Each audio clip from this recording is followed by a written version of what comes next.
Hello, Amanda Matti with Matti Realty Group. Let's talk about wood. No, not that type of wood. This wood. Specifically, lumber that is used to build residential homes these days. About 70% of my buyers tell me when they start looking for a home, I want a newer house, something built in the 90s or later. And this seems logical. Of course, nobody wants to be in an old, rundown house where everything's going to be breaking within the first year of you moving in. You want something new, shiny, and that's going to last. Unfortunately, when it comes to houses, newer isn't always better. Case in point, take a look at this. Oh, that sucks. And no, these houses were not brought down by an exceptional amount of wind or even a lot of rain. People have been building houses in Florida in the middle of hurricanes since long before Walt Disney drained his swamp and built a theme park. This is simply a great example of subpar lumber that's used to build houses today.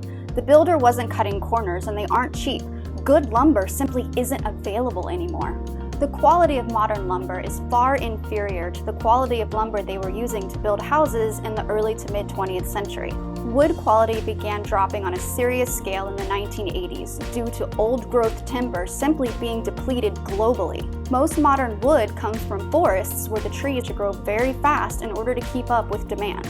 Not only can you visibly see the difference in quality between the old and new lumber, but the new lumber is also a lot more prone to termite infestation because it is softer, and it's also going to rot a lot more quickly because of a lack of heartwood. The lumber that they were using in the 50s and 60s to build homes was a lot harder, it was not as porous, it didn't absorb water the way modern wood does, and it was resinous, which meant termites cannot penetrate it as easily. So the advice I always give my buyers is, as long as the electric and the plumbing have been updated, a home that was well built in the 50s or 60s is going to be a better investment and will likely outlast anything that was built in the 90s or later.